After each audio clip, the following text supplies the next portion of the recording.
இப்ப இந்த பேருந்து நிலையம் தொடர்பாக ஒரு சர்ச்சை ஓடுது இல்ல, அதே மாதிரி இன்னொரு சர்ச்சையும் ஓடுது. இப்ப பேருந்துகள் எங்க போச்சு அப்படின்னு நம்ம கேக்குறோம். பேருந்துகள்ல தமிழ்நாடு அப்படிங்கிற பேரையே காணோம். அது ஒரு பிரச்சனை ஓடிக்கிட்டு இருக்கு. வெறுமனே அரசு போக்குவரத்து கழகம். எந்த அரசு போக்குவரத்து கழகம் தெரியும்ல, பையன் ஓங்கல் டிரான்ஸ்போர்ட் கழகம்னு வச்சு என்ன குறைஞ்சு போச்சு, விளக்கம் கொடுக்குறாங்க பாருங்க. தமிழ்நாடு அரசு போக்குவரத்து கழகம்னு வச்சா ரொம்ப நீளமா இருக்கு இடம் பத்தல, அதனால நாங்க வெறுமனே அரசு போக்குவரத்து கழகம்னு வச்சு. கலைஞர் நூற்றாண்டு பல்நோக்கு மருத்துவமனைன்றதுக்கு வரைக்கும் உனக்கு பேர் நீட்டா வருது. கலைஞர் நூற்றாண்டு கிளாம்பாக்கம் பேருந்து நிலையம் அப்படி மயக்கம் போட்டு விடுற அளவுக்கு பேர் நீட்டி வைக்கிறதுக்கு வருது, உனக்கு வந்துடுது. என்னன்னா தம்பி, இந்த தமிழ்நாட்டுக்குள்ள தமிழர்ன்ற அடையாளத்தை முழுக்க அழிச்சு நமக்கு எதிரி வேறு யாருமே இல்லை. ஒன்று ஒரு 5 பேர் வச்சுருந்தாங்க, 50 தலைவர்கள் காமிச்சு அதை கைட் பண்ணிட்டு இருந்தாங்க. உதயநிதிக்கு யார் தெரியுமா உங்களுக்கு? ரித்திஷு, ஆகாஷ் அப்படியே சுற்றிருந்தாங்களே பரம்போக்குன்னு விக்ரம் ஜூவா அவர் சொன்னது. இப்போ வந்து பார்த்தீங்கன்னா இந்த டாஸ்மாக் கேஸை விசாரிக்கிற இடி அதிகாரி இருக்காங்களே, இன்னும் 1 வருஷம் இருக்கு அவங்க டிரான்ஸ்ஃபர் பண்ணுறதுக்கு. 2 பேரையும் மாற்றியாச்சு. இப்போ சுமூகமா இருக்குதா இல்லையா நீங்களே முடிவு பண்ணிக்கோங்க. ஆனால் ஊரில் போகிறவனெல்லாம் பார்த்து பி டீம்னு சொல்லிட்டு நீங்க போய் காலில் வந்து சரணடைஞ்சு காரியத்தை சாதிச்சுட்டு எப்படி எதனா நடக்குதா தமிழ்நாட்டில்? இப்படி எல்லாம் மாட்டிக்கிட்டு இருக்குது. விசாகன் வந்து எல்லாம் மனப்பாடமா சொல்லிட்டாரு. அது இதிகாரம் எங்கேயான்றது தெரியாது. தூக்குன உடனே அடுத்தது என்ன வரும்? எல்லாருமே சொல்லக்கூடிய வார்த்தை சின்னவர். சின்னவருக்கு ஏன் இப்ப குளிர் ஜுரம் வந்து மருத்துவமனையில் இருக்கிறாருன்னு காரணம் புரியுது உங்களுக்கு? புரியுது. அப்ப அதுக்கு வந்து வேற பிரச்சனை, அதனால தீ குளிச்சாங்க. சொன்ன மகான்கள்லாம் இங்க இருக்கிறாங்க. இவன் குடும்பத்துல எவன் செத்தாலும் தியாகையா செத்துருவான். தமிழ்ல எவன் செத்தாலும் கடல்ல செத்தான், காதல்ல செத்தான், வேற உடம்பு முடியாம செத்தான். அங்க அவன் உணர்வோட இருக்கிறான். என் மண்ணுக்கு மக்களுக்கு எதிராக இருக்க கூடாது. இங்க நீங்க யாரு? புரியுதுல? அப்ப யாரு? அப்ப நாளைக்கு ஓட்டு கேட்டு போகும்போது இந்த மக்கள் இதெல்லாம் மறந்துடுவாங்க அப்படின்னு அதுக்கு திராவிட கும்பல்களே சில சுத்து வேலை எல்லாம் பண்ணது. இல்ல, நான் ஒரு விஷயம் யோசிக்கிறேங்கய்யா. ரொம்ப ஒரு அன்பின் அடிப்படையில கமலஹாசன் வந்து எல்லாம் இந்த தாய் தான் பிள்ளைங்க தான் அவ்வளவுதான் கமலஹாசன் சொன்னது. இது உனக்கு அவ்வளவு வலிச்சிச்சு, உனக்கு அவ்வளவு கோவம் வந்துச்சு, இவ்வளவு பிரச்சனை பண்ற.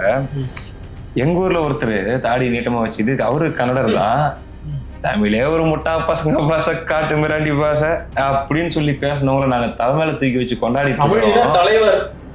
இல்ல யோசிச்சு பாருங்க, ஒரு வேலை பண்ணக்கூடாது, நீங்க இப்படி எல்லாம் பேசக்கூடாது.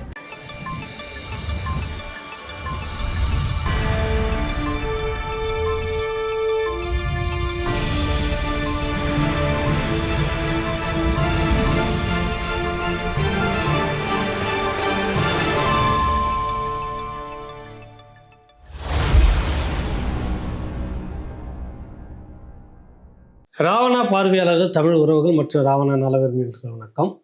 போகிற போக்கில் இந்த பக்கம் இந்த வாரம் யார் புதுசாக வந்திருக்காங்க நீங்களும் பார்க்க போகிறீங்க. தம்பி மகிழன் அசோகன் நம்ம ஏற்கனவே இருக்கிறவர் தான். மருத்துவர் தமிழ் சிலம்பரசன் வந்து வழக்கம் போல் வந்தவர் தான். புதிய முகமாக நம்ம ராவணாவுக்கு ஏற்கனவே அறிமுகம். இந்த முறை போகிற போக்கில் இந்த பக்கம் வந்துட்டார் தம்பி பிரியகுமார். உடனே வெடி தமிழா 3 பேர் இருக்கிறாங்க. சரிங்க, அந்த 3 பேர் என்னங்க ஆச்சு அப்படின்னாக்கா, நம்ம முத்துப்பாண்டி இருக்கிறார்ல, சாமி முத்தானந்தா, அவர் வந்து போகிற போக்கில் கரிசோராக சாப்பிட்டுட்டு மதுரை பக்கம் சுற்றிட்டு இருக்கிறேன்னு சொன்னார். களஞ்சியம் இயக்குனர் களஞ்சியம் வந்து, அண்ணன் நான் கேரளா பக்கம் வந்துட்டேனே போகிற போக்கில் அப்படின்னு சொல்லிட்டாரு. தம்பி ராகவுக்கு வந்து அவங்க பாட்டி உடல்நிலை மிகவும் சரியில்லை அப்படின்னு, அவங்க மனைவியோட பாட்டி சரியில்லைன்றதுக்காக போயிட்டார் ஊருக்கு புறப்பட்டு. அதனால இந்த புதிய முகங்களோடு, ஏற்கனவே அறிமுகமான புதிய முகங்களோடு இப்போ நம்ம உங்களை சந்திக்கிறோம். எல்லோருக்கும் வணக்கம். வணக்கம் தம்பி. வணக்கம் ஐயா. வணக்கம் ஐயா. என்ன தம்பி? வணக்கம். இல்ல நீ சொல்றது பார்த்தா ஏதோ வணக்கம் ஒரு கோரிக்கை இருக்கு கேளுங்க. நிறைய பேர் நிறைய மாதிரி சொல்லிட்டு இருந்தாங்க, ஐயாவுக்கு எனக்கு ஏதோ ஒரு மனஸ்தாபம் வந்துருச்சு, இல்ல வந்து அந்த விதம் நிறைய, அதனால ஊருக்கு போயிருந்தேன். இப்போ திருப்பி சென்னை பக்கமா வந்த உடனே ஐயாவை பார்க்க வந்தேன். அடிக்கடி ஏதோ நீங்க வந்துட்டு ஸ்டாலின் வகைற மாதிரி திடீர்னு அவங்க லண்டனுக்கு ஓடுற மாதிரி நீங்க வந்து ஊருக்கு ஓடிடுறீங்க. இப்ப நம்ம என்ன பண்றது சொல்லு? உங்களால லண்டன் போக முடியல, அது வேற விஷயம். சரி, புரியுது. திருப்பியும் ஒரு சென்னையிலேயே நானோ அல்லது என்னுடைய அண்ணனோ வந்து இருந்து ஊடக பணியை மேற்கொள்ளலாம் அப்படின்ட்டு இருக்கிறோம். எல்லா விதமான செய்திகளுமே நம்ம எடுக்கலாம் அப்படின்ட்டு. ஐயாவுடைய கால் ஷீட் வாரத்துக்கு ஒரு தடவை தேவைப்படுங்கய்யா. உங்களுடைய பொன்னான நேரத்தையும் உங்களுடைய திருமுகத்தையும். நான் பெரிய சூப்பர் ஸ்டார், இவருக்கு கால் ஷீட் எங்களுக்கு நீங்க சூப்பர் ஸ்டார் தான், ஊடகத்துறையில சூப்பர் ஸ்டார் தான். பேர் ஏதோ பிளான் வச்சு இன்னைக்கு வச்சு செய்யணும்னு வந்திருக்கீங்கன்னு நினைக்கிறேன் நானு. என்னன்னு தெரியல. இப்ப ஒரு பிரச்சனை ஒண்ணு ஓடிக்கிட்டு இருக்கு உலகத்துல, பெரும் பெரும் பிரச்சனைகள் கூட தீந்துரும் போல. ஆனா இந்த கிளாம்பாக்கம் பேருந்து நிலைய பிரச்சனை வந்து தீரவே தீராது போல. ஆமா, அது மாதிரி தொடர்ந்துகிட்டே இருக்கு. நேற்றைக்கு முன்தினமும் பேருந்து கண்ணாடி கீழே விழுற மாதிரியே ஆமா தொடர்ந்து நடந்துகிட்டே இருக்கு. அதுவே ஏர்போர்ட் கண்ணாடி விழுறது நின்று போயிடுச்சு. அதுக்கு அசிங்கமாயிடுச்சு. இதுக்கு மேல நம்ம இன்னும் அடிச்சாலும் காத்து விழக்கூடாதுன்னு ரோசம் வந்து நிக்குது. கடந்த 2 நாளா போதிய பேருந்துகள் இல்லாம பயணிகள் ரொம்ப அவஸ்தைப்படுறாங்க. சாலை மறியல் எல்லாம் செஞ்சிருக்கிறாங்க. ஒரு பெண் வந்து நம்ம முதலமைச்சரை போட்டு கிளின்னு கிழிச்சிருக்கிறாங்க, பார்த்துருப்பீங்க. என்ன நினைக்கிறீங்க? நாங்க வேற லோகத்துல இருக்கிறோமே. என்ன நினைக்கிறீங்கன்னாக்கா, நாங்க தமிழ்நாட்டுல இருந்தா தானே இதை பத்தி எங்களுக்கு. ஏன் தம்பி, இல்ல நாங்க வேற லோகம். எங்க லோகம்லாம் டெல்லிக்கு கீழே அந்த கால் எங்க தெரியுன்னு தேடி தெரிஞ்சுட்டு பர்ஃபி தேடிட்டு நிறைய தேடுவாங்க. டெல்லியில காலை தேடுறதே எங்களுக்கு பெரும்பாடா இருக்கு. இதுல கிளாம்பாக்கத்துல ரோட்ல நின்னா நடுவுல நின்னா எனக்கு என்ன இருக்குது கவலை சொல்லி. பேர் வைக்கிறது கரெக்டா வச்சிருக்கணும். அது பேர் ராசி வேற பஸ் ஸ்டாண்டுக்கு என்ன பேரு என்ன வச்சிருக்கணும் சரியான்றீங்க? கலைஞர் நூற்றாண்டு பேருந்து நிலையம். அதான் விளங்குதுன்றீங்களா? இல்ல அதனால விளங்குதுன்றியா விளங்கலன்றீங்களா? அதை சொல்லுங்க. சும்மா அந்த கதையெல்லாம் சொல்லி பெரிய மனுஷன் எல்லாம் என் பக்கம் மேல ஒருத்தங்கிறான் பாத்துக்கோன்னு சொல்லாதீங்க. ஐயா, நான் ஒரு செய்தி பார்த்தங்கய்யா. ஒரு செய்தியில ஒரு மீம், எப்பாடா கிட்டத்தட்ட ஒரு 2 நாளா டிராவல் பண்ணி பயணம் பண்ணி வந்திருக்கலாம். வந்துட்டு எப்பாடா ஒரு வழியா சென்னை வந்து சேர்ந்தாச்சு அப்படின்றதுக்கு அப்புறம், இல்லப்பா இன்னொரு 40 கிலோமீட்டர் போகணும், கிளாம்பாக்கத்துல இறங்கினதுக்கு அப்புறம் கிளம்ப அடுத்த பஸ் பிடிச்சி ஏறு, சென்னை எல்லாம் இன்னும் வந்துடல அப்படிங்கிற மாதிரி ஒரு மீம்ஸ் ஒண்ணு பாத்துங்க. கிட்டத்தட்ட அந்த நிலைமையில தான் இருக்குது அப்படிங்கிற மாதிரி. இன்னொரு மீம்ஸ் என்ன தெரியுமா? அங்கிருந்து அடிச்சு பிடிச்சி கிடிச்சு எல்லாம் சேர்ந்து 700 ரூபாய் செலவு பண்ணி வந்து இறங்கிட்டான். அவன் இருக்கிற இடத்துல இருந்துட்டு ஒரு 8 கிலோமீட்டர் இருக்கிற இடத்துக்கு நைட்ல போறதுக்கு 1200 ரூபாய் வாடகை. அதுதான் அந்த பேர் ராசின்னு சொன்னேன். ஓ, அதனாலதான் பேர் ராசியா? அது சரிதான். இதுல என்னன்னா, இங்க இருக்கிற நம்ம துறை அமைச்சர்கள் இருக்கிறாங்கல்ல, கொஞ்சமாச்சும் அவங்களுக்கு வந்து அந்த அந்த சூடு சொரணை அப்படின்லாம் சொல்லுவாங்கல்ல, மக்கள் வந்து சாணி அடிக்காத குறைய நம்ம கிட்ட பேசுறாங்களா, என்னன்னு போய் நின்று பண்ணுவோம். பேருந்துல எங்கன்னா அடமானம் வச்சுட்டாங்களோ தெரியல, அதான் தெரியல எனக்கு. அதுதான் தெரியும், எப்படி பேருந்து இல்லாம போகும், ஏன் அவ்வளவு தட்டுப்பாடு வருது? கோயம்பேடுல அந்த பேருந்து நிலையம் செயல்பட்ட வரைக்கும் கூட போக்குவரத்து நெரிசல் இருக்கும். ஆனா போதிய பேருந்துகள் இல்லை அப்படிங்கிற சிக்கலே வந்தது கிடையாது. யாரும் அதுக்காக சாலை மறியல் செஞ்சதுக்காக வரிசையா இருக்கும் தம்பி வண்டி. கரெக்ட். முன்னாடி புறப்படுற வண்டி எதுன்னு போர்டு இருக்கும், அழகா போய் ஏறி போயிட்டு இருந்தாங்க. அடுத்த வண்டி வந்து அந்த இடத்த நிரப்பிடும். இங்க எங்க போச்சு எனக்கு அதான் கேள்வி. சொல்லிக்கிட்டு மின்சார பஸ் எல்லாம் விடுறன்னு பேசிக்கிட்டு இருக்காங்க. நீங்க வந்து சார்ஜிங் பாயிண்ட் இல்ல அப்படின்னுட்டு அந்த மின்சார பேருந்து டெவலப் ஆயிட்டு இல்ல. அந்த நிகழ்ச்சியை நிறுத்தி மின்சார பஸ் எங்க சுடுகாட்டுக்கா எதுக்கு?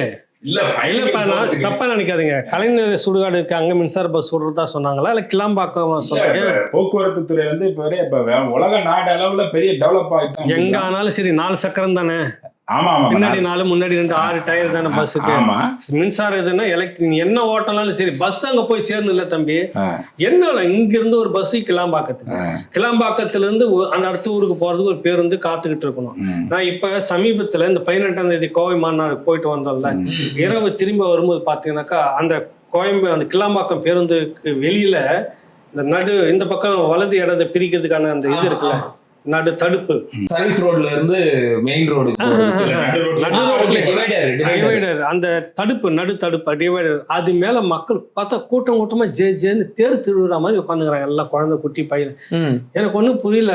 தம்பி ராகவ கொஞ்சம் ஓரமா ஒரு என்னதான் பார்த்துட்டு போலாம்.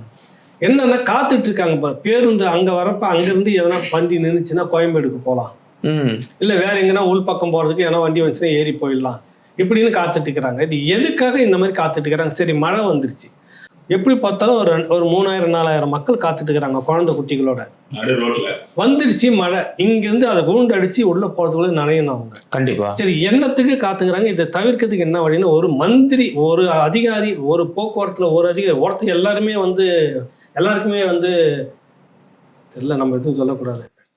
அப்ப அப்படியே அடுத்த பாயிண்ட். ஆமா இல்ல எல்லாரும் இருக்கிறாங்க உசுரோட இருக்கிறாங்க. கண்டிப்பா ஒரு துறை புதுசா சர்ச்சைக்கு உண்டான ஒரு இடம் அடிக்கடி விசிட் போயிட்டு நைட்ல என்னன்னு பார்க்கணும், எப்படியான பிரச்சனை, என்னத்துக்கு தட்டுப்பாடு, ஏன் தட்டுப்பாடு, ஏதாவது ஒண்ணு பேசி ஒரு நடவடிக்கை எடுக்கணுமா இல்லையா? அதுதான் கேக்குறேன். எங்க போச்சுன்னா அந்த பேருந்தெல்லாம் கைலாங்கடைக்கு போட்டு பேரிச்சம்பழம் வாங்கி சாப்பிட்டாங்களா தெரியல, ஒண்ணுமே எதுன்னு தெரியல. சரி, ஏன் வந்து தட்டுப்பாடு? இப்ப இந்த பேருந்து நிலையம் தொடர்பாக ஒரு சர்ச்சை ஓடுது இல்ல, அதே மாதிரி இன்னொரு சர்ச்சையும் ஓடுது. இப்ப பேருந்துகள் எங்க போச்சு அப்படின்னு நம்ம கேக்குறோம். பேருந்துகள்ல தமிழ்நாடு அப்படிங்கிற பேரையே காணோம். அது ஒரு பிரச்சனை ஓடிக்கிட்டு இருக்கு. வெறுமனே அரசு போக்குவரத்து கழகம். எந்த அரசு போக்குவரத்து கழகம்? அமெரிக்காவா, பிரான்ஸா, இல்ல கர்நாடகாவா, ஆந்திராவா, கேரளாவா? தமிழ்நாடு எங்க போச்சு அந்த சொல்? இனியா அதெல்லாம் சொல்றீங்க? அங்கெல்லாம் ஏன்பா தானே உங்களுக்கு இவ்வளவு கெட்ட பத்தி பாரு. ஏன் பக்கத்துல நெருக்கத்துல இருக்கிற ஓங்கல் டிரான்ஸ்போர்ட்னு வச்சுக்கோ, யாரு வேணான்னு? நீ என்ன அமெரிக்கா பேசுறீங்க, அங்க பேசுறீங்க, ரஷ்யா வரைக்கும் போறீங்க, ஓங்கலுக்கு போக தெரியாதா உனக்கு? தெரியும்ல, போய் ஓங்கல் டிரான்ஸ்போர்ட் கழகம்னு வச்சுக்கோ. என்ன விளக்கம் கொடுக்குறாங்க பாருங்க. தமிழ்நாடு அரசு போக்குவரத்து கழகம் வச்சா ரொம்ப நீளமா இருக்கு இடம் பத்தல, அதனால நாங்க வெறுமனே அரசு போக்குவரத்து கழகம்னு வச்சு. கலைஞர் நூற்றாண்டு பல்நோக்கு மருத்துவமனைன்றதுக்கு வரைக்கும் உனக்கு பேர் நீட்டா வருது. கலைஞர் நூற்றாண்டு கிளாம்பாக்கம் பேருந்து நிலையம் அப்படி மயக்கம் போட்டு அளவுக்கு பேர் நீட்டி வைக்கிறதுக்கு உனக்கு வந்துருது. இதுக்கு மட்டும் உங்களுக்கு வலிக்குதோ? எழுத்துக்கு வந்து சின்னதா வந்துருது.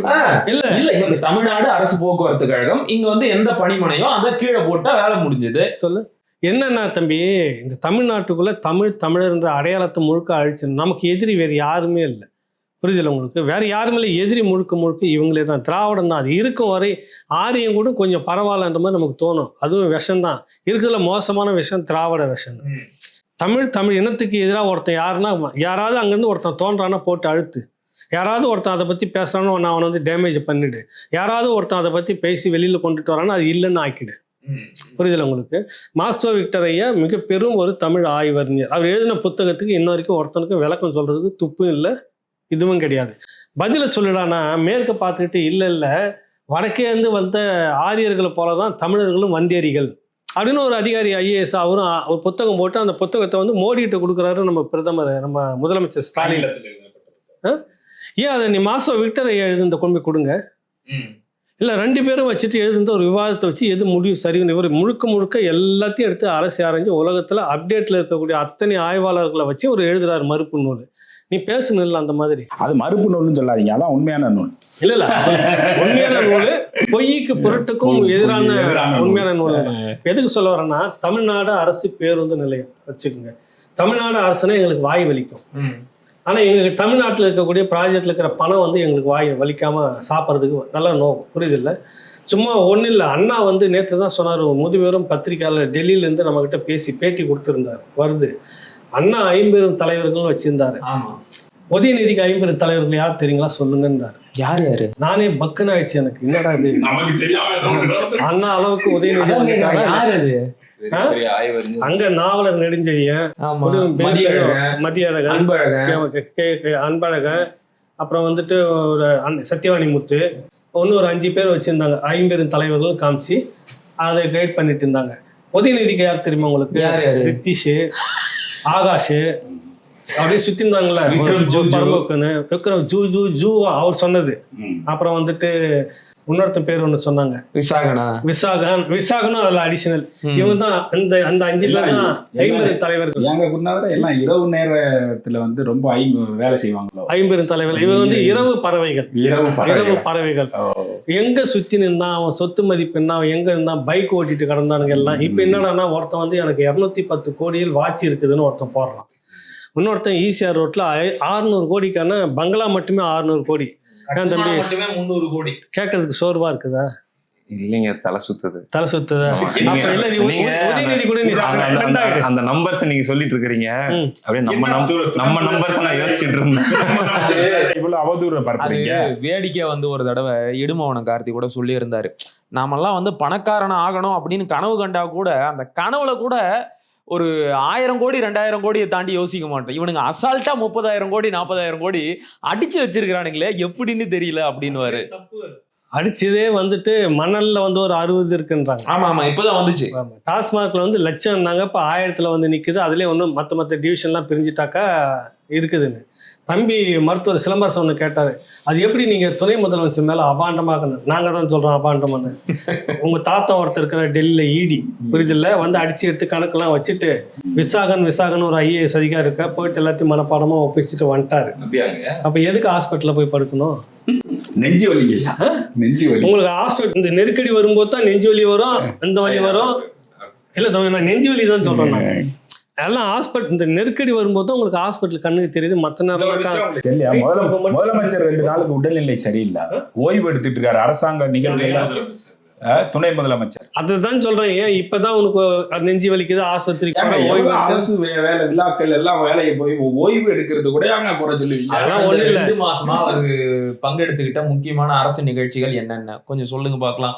சொல்லுங்க. எதுவுமே கிடையாது. பகல் நிகழ்ச்சி எத்தனை, இரவு நிகழ்ச்சி எத்தனை கணக்கு எடுங்க. இரவு நிகழ்ச்சி தான் அதிகம்னு சொன்னாங்க. தெரியல எனக்கு, அதெல்லாம் நமக்கு தேவையில்லை. சொல்றது பகல் நிகழ்ச்சி இரவு நிகழ்ச்சி கணக்கு. பகல் நிகழ்ச்சி இரவுலையா நடத்துறாங்க, நடத்தலாம். அதுக்கு ஸ்பெஷலா எடுத்து போட்டு நடத்த வேண்டியதான் உங்களுக்கு. சேவைக்கு ராத்திரி எது பகல். இப்ப இது வரைக்கும் விளம்பர துறையில வந்து இது வரைக்கும் பார்த்தா 5000 கோடி கிட்டத்தட்ட விளம்பரத்துக்கு ஆடுக்குன்னு. இதுல துணை முதலமைச்சருடைய ஸ்பெஷல் பிரிவு வேற விளம்பரம் கொடுக்குது, அப்புறம் செய்தி ஒலிபரப்புத்துறை வேற விளம்பரம் கொடுக்குறது. இந்த விளம்பர நிறுவனம்லாம் யார் எடுக்கிறாங்கன்னு பாத்தீங்கன்னா ரித்திஷன் ஒருத்தர் இருக்கிறாங்களா, 50 தலைவர்கள், திமுகவுடைய 50 தலைவர்கள். இந்த தலைவர்களுக்கு வேண்டப்பட்ட ஒருத்தருக்கும் அதுல கான்டெக்ட். அப்ப சுத்தி இந்த கூட்டமே தான் இருக்குது. டாஸ்மார்க்ல யாருக்கு லாரி மொத்தம் வாடகை அது இவர் சொல்லி தான் வந்து கொடுக்கணும். அது யாருக்கெல்லாம் எங்க கான்ட்ராக்ட் கொடுக்கணும் இவர் சொல்லி தான் கொடுக்கணும். ஷார்ட் பீரியட்ல வந்து இந்த தனியார்களுடைய டாஸ்மார்க் விளம்பரம் இது இருக்குல்ல, பாரு, குறைந்தபட்சமா அதிகமா இந்த ஒரு 1.5 வருஷத்துல அதிகமான கடைகளுக்கு கொடுத்துருக்கு. எப்படி இதெல்லாம் அதிகமாக முடியும்? ஒரு பக்கம் நீங்க அந்த மக்கள்கிட்ட சொல்றீங்க நாங்க சாராய கடையை குறைச்சிட்டு வரோங்க, ஒரு பக்கம் உங்களுக்கு வேண்டப்பட்டவங்களுக்கு பிரைவேட்ல கொடுத்துட்டு இருக்கிறீங்க. இங்க 10 கடையை நாங்கள் மூடிட்டோம் சொல்லிட்டு அங்கே 100 கடைக்கு நீங்கள் பர்மிஷன் கொடுத்துட்டுக்கிறீங்க. 100 கடைக்கு சொந்தக்காரன் யாரான்னு பார்த்தா ஒரே ஆளாக தான் இருப்பான், ஆளு தான் பினாமி வேறையா இருக்குது. இப்படி எல்லாம் மாட்டிக்கிட்டு இருக்குது. விசாகன் வந்து எல்லாம் மனப்பாடமாக சொல்லிட்டாரு, எல்லாம் கட்டி. ஒரே சந்தேகம் தான், ஒரே கேள்வி. நான் வந்து பொதுமக்கள் பாயிண்ட் ஆஃப் வியூல இருந்து வந்துடுறேன். அதாவது கிட்டத்தட்ட ஒரு 3 வருஷமாவே இந்தா வந்துட்டாங்க, இறங்கிட்டாங்க, சுற்றி வளைச்சிட்டாங்க, அங்க ரைடு நடக்குது, இங்க ரைடு நடக்குது, 3 மாசத்துல 6 மாசத்துல ஒரு சம்பவம் அப்படின்னு சொல்லி பேசிக்கிட்டே இருக்காங்களே தவிர பாம்பு எடுத்து வெளியே விட மாட்டேங்கிறாங்கன்னு ஒரு காமெடியில சொல்றாங்க. அது என்னன்றாரு, மோடியும் திமுகவும் இப்போதைக்கு ஒரு சுமூக நிலையில இருக்கிறாங்க. என்னன்னா இப்ப ஒரு மோடி போயிட்டு வந்தார்ல, ஒரு யாரு மோடி கிட்ட இவர் போயிட்டு வந்தாரு, அந்த 23ஆம் புலிகேசன். சரியா சொல்லுங்க வார்த்தைய. போயிட்டு பிரதமரை சந்தித்தார். சரி, முதலமைச்சர் ஸ்டாலின் பிரதமர் மோடி அவர்களை சந்தித்தார். சந்திச்சுன்னு கேட்டப்ப நாங்க அந்த கோரிக்கை எல்லாம் வச்சு, அந்த கோரிக்கை தான்ப்பா மதியானம் மீட்டிங்லயே பேசிட்டியே எல்லாத்தையும். அது தனியா வர பார்த்து அழுத்தம் கொடுத்து சொல்லணும். அழுத்தம் காலை முடிச்சு கொடுத்து சொன்னியா, கையை முடிச்சு சொன்னியான்னு நமக்கு தெரியாது. இப்போ வந்து பாத்தீங்கன்னா இந்த டாஸ்மாக் கேஸ் விசாரிக்கிற இடி அதிகாரி இருக்காங்களா, இன்னும் 1 வருஷம் இருக்காங்க டிரான்ஸ்ஃபர் பண்றதுக்கு. 2 பேரையும் மாத்தியாச்சு. இப்ப சுமூகமா இருக்குதா இல்லையா நீங்களே முடிவு பண்ணிக்கங்க. ஆனா ஊர்ல போறவங்க எல்லாம் பார்த்து பி டீம்னு சொல்லிட்டு நீங்க போய் காலில் வந்து சரணடைஞ்சு காரியத்தை சாதிச்சுட்டீங்க. எப்படி எதனா நடக்குதா? சாதிச்சுட்டாங்களா இல்ல இப்போதைக்கு சாதிச்சதா நம்பிட்டு இருக்காங்க? நடக்குமா நடக்காதா அப்படிங்கறதான் கேள்வி. சரி, தீபாவளி உண்டா இல்லையா சொல்றேன் நான். ஏன் உங்களுக்கு அவ்வளவு இன்ட்ரெஸ்ட் அதை சொன்னீங்கன்னா நான் முழு விவரத்தையும் சொல்றேன். ஏன் ஒரு பொதுநலன் தான். பொதுநலனா எது? உள்ள போய் உட்காந்துட்டு மக்கள் கேக்குறாங்கன்னு சொல்றாப்ல தம்பி. மக்களோட எதிர்பார்ப்பு நாங்க திகாருக்கு போறது உங்களுக்கு பொது நலன் கொண்டாட்டன்றீங்க. உங்களுக்கு டெல்லியில நிறைய நண்பர்கள் இருக்கிறாங்க, சோர்ஸ் இருக்குது, நிறைய செய்தி தெரிஞ்சிருக்கோம். அப்படியே சொல்லிட்டீங்கன்னா இல்ல ஒண்ணு இல்ல தம்பி, இந்த சுமூகமான நட்பு சில விஷயங்கள் வந்து சாதகமா இருக்குதுன்னு தெரிஞ்சாலும் கூட அமித்ஷா வந்து போன பிறகு பிரபலமான ஒரு 2 நபர்கள் கைது செய்யப்படுவார்கள். 50 தலைவர்கள், நவீன கால 50 தலைவர்கள், 2 பேர் கைது செய்யப்படும். 2 பறவைகள் தூக்கப்படும். ரக்க வெட்டி கொண்டு போய் அது அதிகாரம் எங்கேயான்றது தெரியாது. தூக்குன உடனே அடுத்தது என்ன வரும்? எல்லாருமே சொல்லக்கூடிய வார்த்தை சின்னவர் சின்னவர் சின்னவர். சின்னவருக்கு ஏன் இப்ப குளிர் ஜுரம் வந்து மருத்துவமனையில் இருக்கிறாருன்னு காரணம் புரியுதா உங்களுக்கு? புரியுது. அப்ப 8ஆம் தேதி அமித்ஷா வருகைக்கு பிறகு பட்டாசு வெடிக்கும். அமித்ஷா வந்து போன பிறகு இந்த மாதம் இருக்காது, ஜூலைல இருந்து அது வெடிக்கும் அப்படின்னு சொல்ல வராங்க. இதுவாது உறுதியான தகவலா? 100க்கு 100 உறுதியான தகவல். ஆனா ஒரு கைது வந்து உடனடியா நடக்க வாய்ப்பு இருக்குது. ஒரு கைது 50 தலைவர்கள முதன்மையான ஒருத்தர் முதல்ல இருக்கிறதுல அவரை வந்து இப்ப எடுக்கிற மாதிரி இருக்கிறாங்க. இதுல சிக்கல் இல்ல, நீ ஆசைப்பட மாட்ட தம்பி, எனக்கு தெரியும். நீ எப்பவுமே ஆசைப்படாத பிள்ளை தானே. மக்கள் தான் ஆசைப்படுறாங்க. கரெக்டா? நியாயம் கிடைக்கணும்னு எதிர்பார்க்கறாங்க. உள்ள வெளியேன்னு சொல்லிக்கிட்டே இருக்கீங்களா? உள்ளயா வெளியான்னு கேக்குறாங்க. வேற இல்ல அது உள்ளதான், வேற எங்க வெளியே இருக்கு? இது வரைக்கும் வெளியில இருந்துட்டு இருக்கிற எல்லாம் வருது. உங்களுக்கு சமரச முயற்சி எக்கச்சக்கமான வழியில நடந்துட்டு இருக்கு டெல்லியில. சமரசம் சரண். எனக்கு எதை பத்தி இல்ல, கொள்கையா அது கடக்கிட்டு குப்பையில. நீங்க சொல்லுங்க ஏஜமா. பரந்தூர் விமான நிலையம் வேலையை தொடங்கிட்டோம், அது டேக் ஓவர் பண்ணிட்டோம், ஆக்கிரமிப்பு எல்லாமே அகற்றப்படும் அறிவிச்சிட்டாரு முந்தானால. இவங்க பயத்தை யூஸ் பண்ணி பீகார்ல தேர்தல் வேலையெல்லாம் முடிச்சுக்கிட்டாங்க. உண்மையா அதுதான் இப்ப விஷயம் நடந்துச்சு. அது இங்க இன்னொரு கதை நடக்க போகுது. ஆமா, என்னன்னா முழுக்க பரந்தூரை வந்து வேகப்படுத்துறாரு முதலமைச்சர். என்ன காரணம்? அது தமிழ்நாட்டுடைய நலனுக்காக. தமிழ்நாட்டு நலனுக்காக அழுத்தம் கொடுத்து பேசிட்டு வந்தாருல, அதனுடைய விளைவுகள். இல்ல யார் நலனுக்கு? திரும்பி சொல்லு. தமிழ்நாட்டுடைய நலனுக்காக. இல்ல நேரா பார்த்து கேமரா பார்த்து சொல்லாது. என்ன கீழே குனிஞ்சுன்னு வெக்கப்பட்டு சொல்ற மாதிரி உங்களை பார்த்து சொல்லிட்டு இருக்கிறேன். கேமரா பார்த்து நான் சொல்லணுமா? இல்ல யாரோட நலன் திருப்பி சொல்லு. தமிழ்நாட்டுடைய நலனுக்காக மீனம்பாக்கத்துல இடம் பத்தல. மீனம்பாக்கம் தானே அந்த ஊரு. இங்க இடம் பத்தல. இப்ப எப்படி கோயம்பேடுல இடம் பத்தாம கொண்டு போய் அங்க கலைஞர் பேர்ல ஒண்ணு உருவாக்கி எப்படி வசதிகளை ஏற்படுத்தி விட்டுருக்கிறோம். இன்னைக்கெல்லாம் நீங்க பெருமையா பேசிட்டு இருக்கிறீங்களா? அந்த மாதிரி மீனம்பாக்கத்துல இடம் பத்தலன்னு பரந்தூர்ல ரெடி பண்ணிட்டு இருக்கிறோம். அப்புறம் பாருங்க சும்மா ஃபெசிலிட்டிய. மக்கள் நலனுக்கா? மக்கள் நலனுக்கு. அது யாரோட நலனுக்கு? இல்ல ஏதோ ஒரு ஸ்கொயரோட நலனுக்கா? 65,000 கோடி பட்ஜெட் அதுல.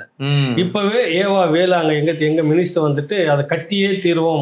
உங்க மினிஸ்டர் எங்க ஏரியா மினிஸ்டர்னு சொல்ல வரோம். திருவண்ணாமலைன்றதால எங்க ஏரியான்னு சொல்றோம். கட்டியே தீர்வுன்றார்ல. அதுல நீங்க குறைஞ்சது ஒரு குறிப்பிட்ட சதவீதம் பர்சன்டேஜ்னு வச்சா கூட எவ்வளவு ஒரு கமிஷன்? எத்தனை ஆயிரம் லாரி அதுக்குள்ள சுத்தி மண் எடுக்கணும், மண்ணு கொட்டணும், நிரப்பணும், இல்ல சரி பண்ணணும், சமப்படுத்தணும்.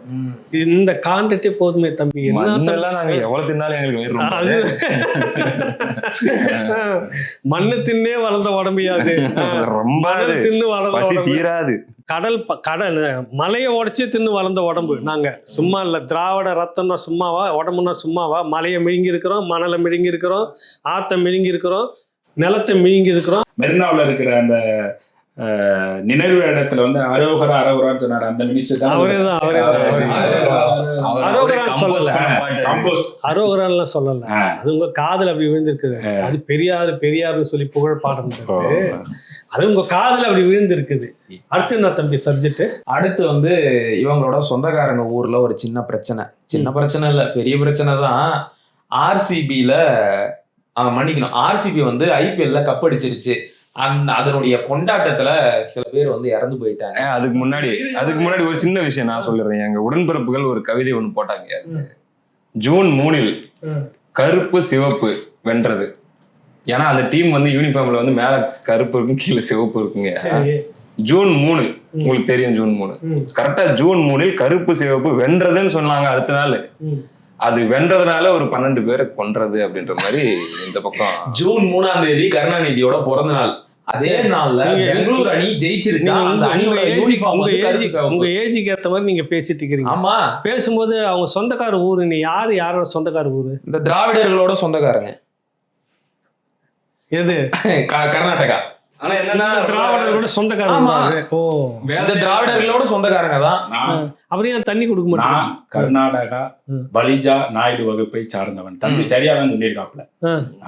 அதோட தாளகர்த்தா ஊர் தண்ணி கொடுக்க மாட்டேன்னு சொன்னது தமிழர்களுக்கு. இவங்க சொந்தக்காரங்களுக்கு இல்ல. ஒரு முதுபெரும் தலைவர், மூத்த தலைவர் ஒரு கவிதை இல்ல பழமொழி சொன்னார், ஞாபகம்தா? பேரு பெத்த பேரு. அதுதான் சீமான் கேட்டாரு. அது மட்டும் தடை இல்லாம பேப்பர் பார்க்காம சொல்றீங்க, எப்படியா கதை? தடுமாறுதான் நாக்கு. என்ன சொல்லு, திருப்பி சொல்லு. பேரு பெத்த பேரு, தாக நீலு லேது. தாக நீலு லேது. நீலா நீலா தண்ணி லேது. இது மட்டும் தடை இல்லாம வருது ஒருத்தருக்கு. அப்படியே சொல்லிவிட்டாருங்க. சடக்குன்னு பேப்பர் பார்க்கல, நாக்குல இருந்து அப்படியே சொல்லிட்டாரு. ஃப்ளூவன்சி. ஆனா என்னன்னா வேதனையான செய்தி. இதுல நம்ம சிரிச்சுட்டே பேசிட்டு இருந்தாலுமே இது நடந்த ஒரு பெயின்ஃபுல்லான ஒரு விஷயம். கிட்டத்தட்ட ஒரு 11 அல்லது 12 அப்பாவி உயிர்கள். ஆனா வந்து எல்லாம் ஆர்வ கோளாறு தான். நம்ம தமிழ்நாட்டிலயும் ஒரு பெண் வந்து பாவம் உடுமலைப்பேட்டை, அவங்களும் அந்த கிரிக்கெட் வீரர்களை பார்க்கணுன்ற ஆர்வத்துல போய் 35,000 பேர் கூடிய கெப்பாசிட்டி இருக்கக்கூடிய ஒரு அரங்கம், ஒரு ஸ்டேடியம். ஆனா கூடினது 2-3 லட்சம் பேருக்கு மேல கூடி அந்த நெருக்கடியில அத்தனை 11 பேருக்கு மேல இறந்திருக்காங்க. மிக துயரமான ஒரு செய்தி. அது வந்து ஒரு மோசமான ஏற்பாடுகள் காரணமாக, சரியான திட்டமிடுதல் இல்லை அப்படின்ற காரணத்தினால அந்த துயரம் நடந்திருந்தாலுமே கூட, அதை தொடர்ந்து அடுத்தடுத்து நம்ம கேள்விப்படக்கூடிய செய்திகள் என்னன்னா, முதல்ல அந்த அரசாங்கம் மன்னிப்பு கேட்குது. அந்த துணை முதல்வர் அவங்க அதுக்கு மன்னிப்பு கேட்கிறாங்க. அடுத்ததாக துறை ரீதியான நடவடிக்கைகள் எடுத்திருக்கிறதாகவும், இப்ப அந்த ஆர்சிபி அந்த ஈவெண்ட் மேனேஜ் பண்ண அந்த மேனேஜ்மெண்ட் டீமை சேர்ந்த சில பொறுப்பாளர்கள் மீதும் கைது நடவடிக்கை அப்படிங்கிற மாதிரியும் எடுத்துக்கிட்டு இருக்காங்க. இப்படி அல்லு அர்ஜுன் ஒருத்தர் படம் பார்க்க வந்தார் அப்படின்றதுக்காக ஏற்பட்ட கூட்ட நெரிசலால ஒரு பெண் இறந்தாங்கன்னு சொல்லி அல்லு அர்ஜுன் கைது செய்யப்பட்டார் புஷ்பா படம் வந்த டைம்ல. இப்ப 11 பேர் இறந்திருக்காங்க அப்படின்னும் போது அதற்கான நடவடிக்கை அந்த மாநில அரசு எடுக்குது. முதல்ல மன்னிப்பு கேக்குது, வெளிப்படையா தவறுதான்னு சொல்லி. இதை நீங்க எப்படி பாக்குறீங்க? இல்ல இப்ப அந்த மாநிலத்துக்கு இவங்க சொந்தக்கார மாநிலம் கர்நாடகத்துக்கு ரோசமான சூடு சொர்ணம் இருக்கிற ஒருத்தர் முதலமைச்சரா இருக்கிறாரு, இங்க இல்லைன்னு சொல்ல வரீங்க? இல்லைங்க, அந்த ஊர்ல இப்படி ஒரு செய்தி நடந்தது. ரொம்ப வழக்கறியா என்ன இல்ல விஷயம் ஒரு மூத்த பத்திரிகையாளராக நீங்கள் சொல்லாத. இப்ப அங்க வந்து ரோசமா இருக்கிறாரு அவரு, இங்க ரோசம் இல்லைன்னு சொல்ல வரீங்க? என்ன சொல்றாரு? ரோசமானதை கூட விட்டுருங்கய்யா, குறைஞ்சபட்சம் நடந்த தவறுக்கு அவங்க பொறுப்பேற்றுக்கிட்டு மன்னிப்பு கேட்கறாங்க. எப்படி நடந்துச்சுன்னா, கமிஷனர், அதுக்கு அடுத்தது வந்துட்டு அடிஷனல் கமிஷனர், அடுத்தது டெப்டி கமிஷனர், சூப்பரண்டர், அதுக்கான இருக்கக்கூடிய டிசின்னு சொல்லுவாங்க. அதுக்கு அடுத்தது அசிஸ்டன்ட் கமிஷனர், அதுக்கு அடுத்தது இன்ஸ்பெக்டர். மொத்த கீழே இருந்து மேல இருக்க டாப்ல எல்லாம் அத்தனை பேருமே சஸ்பெண்ட். அந்த ஆடிட்டோரியத்துக்கான இன்சார்ஜ் எல்லாமே கைது பண்றதா சொல்லிக்கிறாங்க. விழா ஏற்பாட்டு பண்ண அந்த டீமே கைது பண்றாங்க. அவங்க முதலமைச்சரா இங்க ஏர் ஷோ ஒன்று நடந்தது இல்லை, குடும்பத்தோட வந்து உட்காந்து குழுன்னு ஏசி எந்த 2 பக்கம் அவங்க மட்டும் வச்சுக்கிட்டு தண்ணி இல்லாம நெருக்கடியில செத்தாங்க 5 பேர். என்ன சொன்னீங்க? நாங்க என்ன சொன்னோம்? இத்தனைக்கும் இப்ப கர்நாடகாவில நடந்ததாவது எதிர்பாராம கூடிய கூட்டம். அவங்க அவ்வளவு பேர் வருவாங்க மக்கள். ஆனா இந்த ஏர் ஷோவுக்கு முன்கூட்டியே வந்து விமானப்படை வந்து அறிவிப்பு கொடுத்துட்டாங்க, இத்தனை லட்சம் மக்கள் வந்து கூடுறதுக்கு வாய்ப்பு இருக்கு அப்படிங்கறத ஒரு வாரத்துக்கு முன்னாடியே தமிழ்நாடு அரசுக்கு தெரிவிச்சுட்டாங்க. முன்னேற்பாடுகளை முறைப்படி செய்யாத ஒரு வாரம் இல்ல, அதுக்கு முன்னாடியே சொல்லிட்டாங்க. அப்போ அப்படின்றதும் விமானத்துறை சார்பா சொல்லிட்டாங்க. எல்லாத்தையுமே தெளிவாக சொல்லப்பட்டு 5 பேர் செத்ததுக்கு நாங்க என்னென்னலாம் சொன்னோம்? நோயாளிகளாக இருந்திருக்கலாம், அவங்களுக்கு சுகர் இருந்திருக்கலாம், பிபி இருந்திருக்கலாம், பக்கவாதம் இருந்திருக்கலாம், அல்லது ஏற்கனவே போக வேண்டிய உயிரா இருந்திருக்கலாம். அது ஏதோ தெரியாம வந்து இங்க போயிருச்சு. வீட்லயே இருந்தாலும் போயிருக்கும், இங்க வந்ததுனால போயிருச்சு. இப்படி பல காரணங்கள்லாம் கைவசம் வச்சிருக்கோம். வந்து பாக்கணுமா இப்படியே சில பேர் கேட்டாங்க. ஏன் டிவில பார்த்தா ஆகாதா? டிவில காட்டுறாங்கல்ல, அப்புறம் வந்து அப்படியே கண்ணிலே தான் பாக்கணுமா? உடம்பு முடியாதவங்க கொஞ்சம் முன்ன பண்ண வீட்டுல செத்தவங்க யாரும் ஆகன்னு சொல்லி அங்க வந்து செத்தவங்க யாரும் தண்ணி இல்லாம சாகல, வரலனாலும் செத்துருப்பாங்கன்னு வச்சுக்கோங்க. அவங்களுக்கா வந்து வியாதி, அதனால அவங்க இறந்தாங்க. அதாவது இது எவ்வளவு கொடூரமான மனநிலை பாருங்க. இப்ப எம்பி ஆயிருக்கிறாங்கல்ல ஒரு கவிஞர் சல்மா, அவங்க ஒரு தடவை சென்னையில வெள்ளம் வந்துச்சு. அப்ப மக்கள் எல்லோரும் பால் பாக்கெட் இல்லாம தவிச்சாங்க. குழந்தைங்களுக்கு பால் இல்ல, சாப்பாடு இல்ல அப்படின்னதுக்கு அதுக்கு அந்த அம்மா பதிவு போடுறாங்க, ஏன் பாலே தான் குடிக்கணுமா, ஏன் அரிசியை தான் சாப்பிடணுமா? அதனாலதான் தம்பி எம்பி பதவி கொடுத்திருக்காங்க. தெரியுதா உங்களுக்கு? இந்த ஏர் ஷோ மரணங்கள்லயும் நடந்திருக்கு. ஏன் உங்களுக்கு அங்க போய் ஏர் ஷோ தான் பாக்கணுமா? அப்படியே பாக்கணும்னா வீட்டுல இருந்து பாருங்க, நேர்ல தான் போய் பாப்பீங்களா? அவ்வளவு கூட்டத்துல இதெல்லாம் நடக்கதான் செய்யும். அண்ணா இது கூட பரவாயில்லண்ணா, இந்த அண்ணா பல்கலைக்கழக மாணவி சமூக ஊடகங்கள் எழுதுறாங்க நம்ம உடன்பிறப்புகள், அந்த நேரத்துல உண்மையா அங்க போக சொன்னது. இந்த கேள்வி எல்லாம் நீ எதுடா கேக்குற? அது யுனிவர்சிட்டி காம்பவுண்ட். நாங்க வந்து எங்ககிட்ட மரபுல வந்து ஒரு பழக்கம் இருக்குது. சொல்லுங்க. எப்பவுமே வந்து பாத்தீங்கன்னாக்கா நேரடியா பொறுப்பேற்றுக்கிறதே கிடையாது. இப்போ அண்ணா பல்கலைக்கழகத்துல டாக்டர் பட்டம் கருணாநிதிக்கு கொடுத்தாங்கன்னு சொல்லிட்டு ஒரு நாயை கட்டி பன்னி கழுத்துலையும் கட்டி டாக்டர்னு போட்டாங்கன்றதால பிரச்சனை இல்லை. உதயகுமார் ஒரு மாணவன் அடிச்சு கொண்ட பிறகு என்ன நடந்துச்சு? சொந்த அப்பா அம்மா வந்து என் மகன் இல்லைன்னு சொல்ல வச்சாங்க. கரெக்டா? கரெக்ட். சரி, அவ்வளவு தூரம் போக வேணாம். உங்களுக்கு இப்ப விஷ சாராய சாவு நடந்தது, அது யாரு குடிக்க சொன்னாங்க? நல்ல சாராயம் இருக்கிறப்ப இப்படிதான் பேசணும். அதுக்கு யாராவது அதிகாரியை மாத்தணுமா? ஒரு எஸ்பியை மட்டும் மாத்தணும். அதுக்கு மேல பொறுப்பான எத்தனை அதிகாரிகள் இருக்கிறாங்க? யாருக்கு அது நடவடிக்கை? ஒண்ணுமே இல்லை. கரெக்டுங்களா? விஷ சாராய சாவா விஷ சாராயம் கூட சொல்லக்கூடாதுன்ட்டாங்க. வேற என்னன்னு சொல்லுங்க? விஷ சாராயம்னு சொல்லக்கூடாது, குடிகாரன்னு சொல்லக்கூடாது, எதுவுமே சொல்லக்கூடாது. இந்த மாதிரி நியாயப்படுத்தி உங்களுக்கு என்ன அழிப்பு போராட்டத்தை, போர் நிறுத்தத்தை நிறுத்தணும்னு சொல்லிட்டு தீ குளிச்சாங்கல்ல, காதல் தோல்வியில் தீ குளிச்சாங்க, கடல்ல தீ குளிச்சாங்க, செங்கோடிக்கு அதுக்கு வேற பிரச்சனை, அதனால தீ குளிச்சாங்க. சொன்ன மகான்கள்லாம் இங்க இருக்கிறாங்க.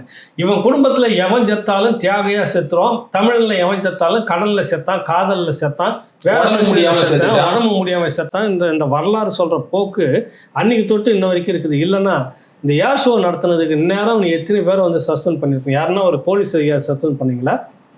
இல்லை சம்மந்தப்பட்ட அந்த கார்பரேஷனுடைய உச்ச அதிகாரி யாராவது இடமாற்றம் பண்ண ஒரு இதுவும் கிடையாது. அப்போ நீங்கள் சொல்கிறீங்கல்ல, கர்நாடகாக்காரன் அந்த மக்களுக்கு அந்த மண்ணுக்கு விசுவாசமாக இருக்கிறாங்க. கண்டிப்பாக. நீங்கள் யாருன்ற கேள்வி வருதா இல்லையா? திருப்பி சரியான இடத்துக்கு வந்தீங்க. அதனால தான் சொன்னேன் அவங்களோட சொந்தக்காரங்க. இப்போ கர்நாடகாக்காரன் அந்த மாநில மக்களுக்கு உண்மையா இருக்கிறான்னு சொன்னீங்கல்ல, இவங்க இந்த மாநில மக்களுக்கு உண்மையா இருக்கிறாங்களா? இல்ல. ஒரு வாரமா ஒரு பிரச்சனை ஓடிட்டு இருந்துச்சுல்ல, இந்த ஆர்சிபி பிரச்சனை வர்றதுக்கு முன்னாடி தமிழில இருந்து கன்னடம் வந்தது அப்படின்னு கமலஹாசன் சொன்னதுக்கு அங்க இருக்கிற முதலமைச்சர், துணை முதலமைச்சர், எதிர்கட்சி தலைவர், அரசியல்வாதி, நண்டு சிந்துன்னு எல்லாருமே கமலஹாசனை எதிர்க்கிறாங்க, கண்டிக்கிறாங்க. காங்கிரஸ், பாஜக, எல்லாமே இங்க இருக்கிற முதலமைச்சர், துணை முதலமைச்சர், காங்கிரஸ் கட்சியோட தலைவர், பாஜகவோட தலைவர் எல்லாம் என்ன பேசிக்கிட்டு இருந்தாங்க? குறிப்பா இந்த திராவிட கூட்டம் என்ன பேசிச்சு? முதலமைச்சர் ட்வீட் போட்டிருந்தாரு. என்ன பேசினாரு? ஆர்சிபிக்கு வாழ்த்துக்கள், ஆர்சிபிக்கு வாழ்த்து சொன்னார். அதனாலதான் சொன்னேன்.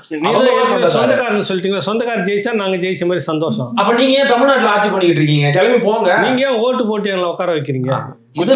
உனக்கு சூடு சொல்ல நீங்க ஏன் ஓட்டு போட்டு எங்களை உட்கார வைக்கிறீங்க? பணம் கொடுக்க வந்தவனா எட்டி வச்சு மூஞ்சில கார்த்திப்பை அனுப்பி ஏன் காசு வாங்குறீங்க? அவட்டு காசு சும்மா போட்டீங்க, ஓசியில போட்டீங்களா ஓட்டு? துட்டு வாங்கிட்டு போடல, ஓட்டு துட்டு வாங்கிட்டு அவன்கிட்ட காசு வேர்வை சிந்தி கொண்டு வந்து கொடுத்த காசு வாங்கிட்டு ஓட்டு போட்டீங்கல்ல. அப்புறம் என்ன கேள்வி? அதானே வருது திருப்பி. தமிழை பத்தி பேசும்போது ஆனா அது என்ன சொல்ல வர்றதுன்னு தெரியல. சொன்னாக்கா அப்படியே சுரீர்னு கோவம் வரும் அந்த அம்மாவுக்கு. கனிமொழி கேட்கறாங்க, ஆமான்னு ஒரு வார்த்தை சொல்லி இருக்கணும் இல்லையா? கருணாநிதியுடைய பொண்ணு தானே. வேற என்ன சொன்னாங்க?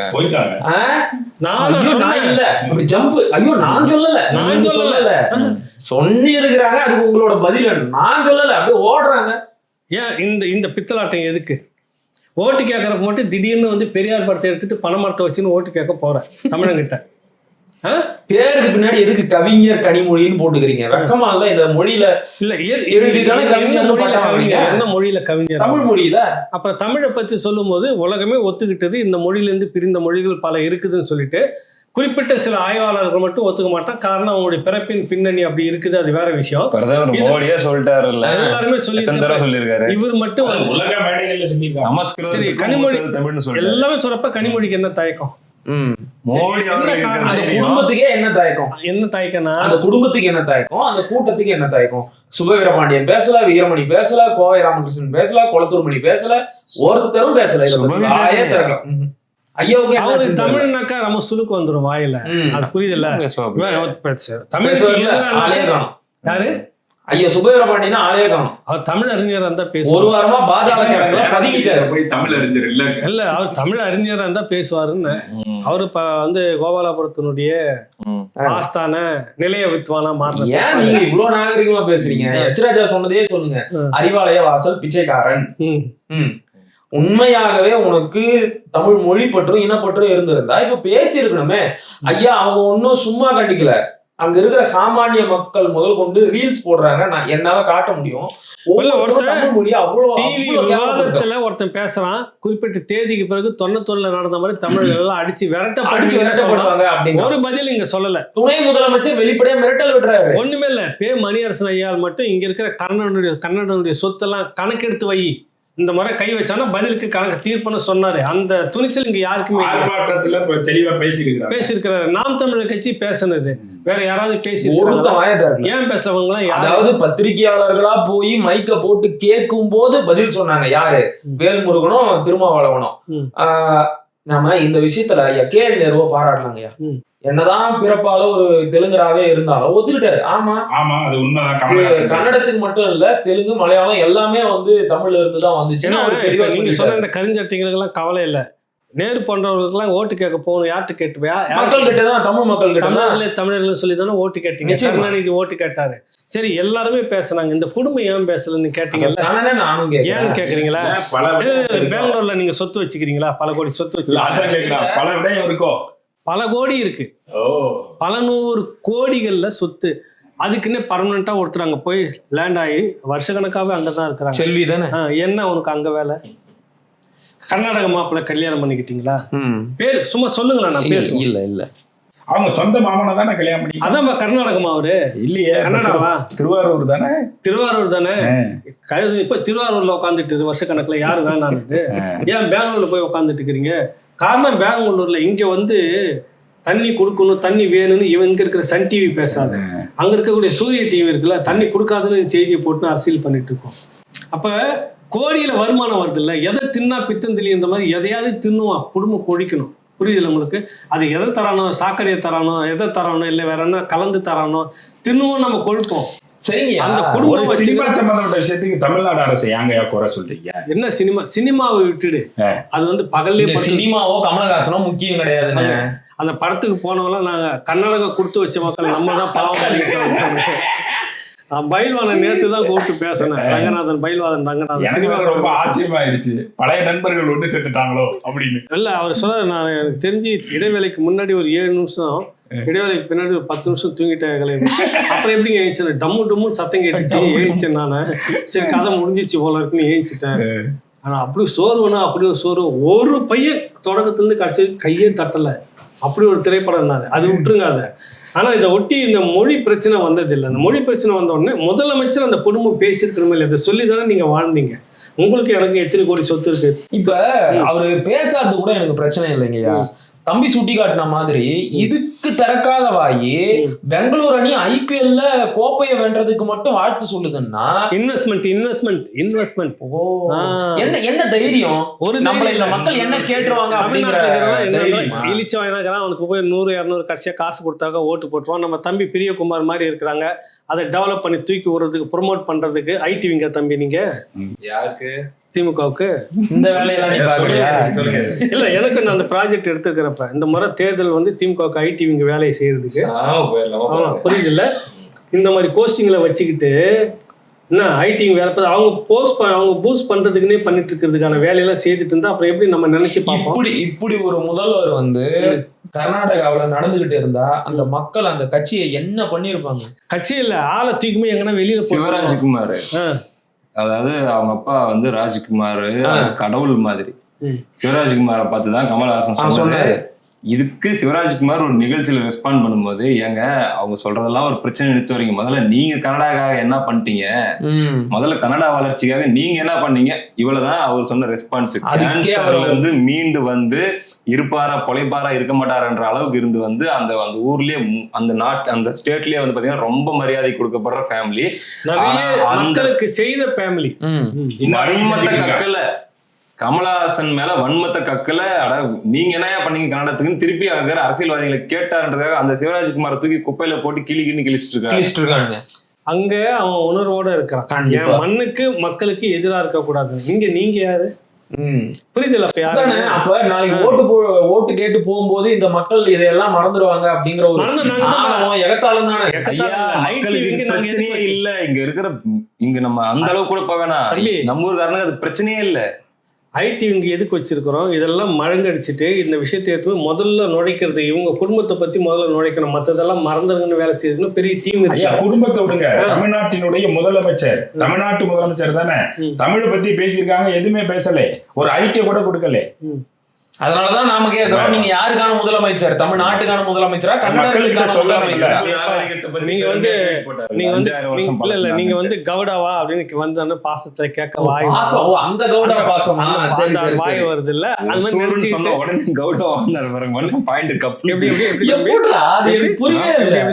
இருந்து வரன்னு பெரிய மனுஷன் சொன்ன அது எப்படி சொல்லு டயலாக் எப்படி சொல்லு, அதான் கவுடாவா அப்படின்னு சொல்லி தப்புன்னு பிடிச்சாரு பாருங்க பாயிண்ட் அப்படிங்கிற.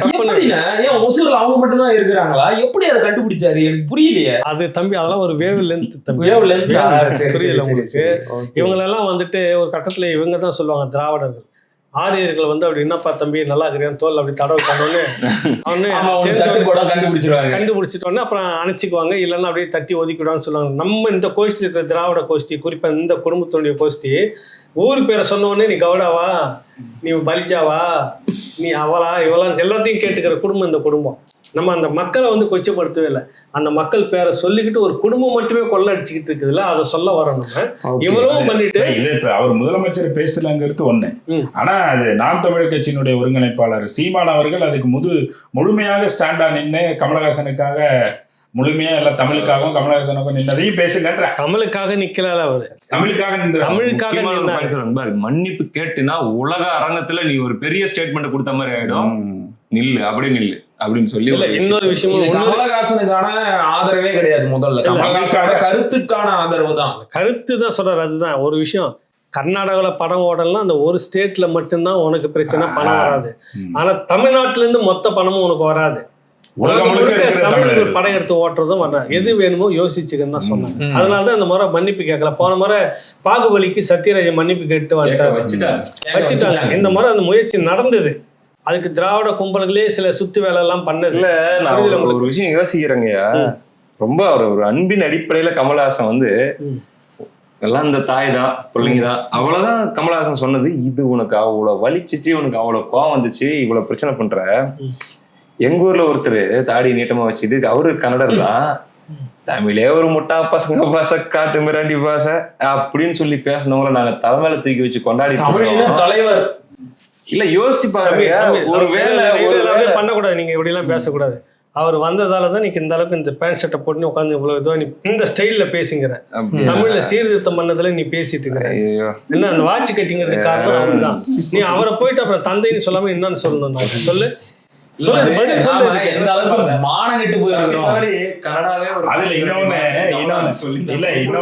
என்ன சொல்றாங்க உடன்பிறப்புகள் போட்டிருப்பாங்க. அதாவது ஒரு 8% மக்கள்கிட்ட ஓட்டு வாங்கி நீங்க சொல்ற மாதிரி துட்டு எல்லாம் கொடுக்காம ஓட்டு வாங்கி அங்கீகரிக்கப்பட்ட கட்சியினுடைய ஒரு தலைமை பொறுப்புல இருக்கிற ஒருத்தரை போய் ஒண்ணுமே இல்லாம 2 ஓட்டு கூட அங்க வாங்க மாட்டாப்ல வாட்டாள் நாகராஜ் அவரோட ஒப்பிட்டு பேசுறாங்க. அதை கொஞ்சம் சொல்லுங்க நீங்க. இல்ல யாரு ஒப்பிட்டு பேசுறான்னு முதல்ல பாருங்க. யாரு ஒப்பிட்டு பேசுறான்னு இந்த மண், இந்த மக்கள், இந்த மொழி மீது பற்று இல்லாத ஒரு கும்பல் கொத்தடிமைக்காக வாசல்ல நின்றுட்டு தட்டி ஏந்தி சாப்பிட்டதுல ஒட்டி திண்ணல அந்த வகையில தான் பேசுறேன். சரி, அப்படி பேசுறாங்கல்ல. இல்ல அவன் அந்த மாதிரி பேசுறதால மத்தவங்க எல்லாம் பேச வைக்கிறாங்க.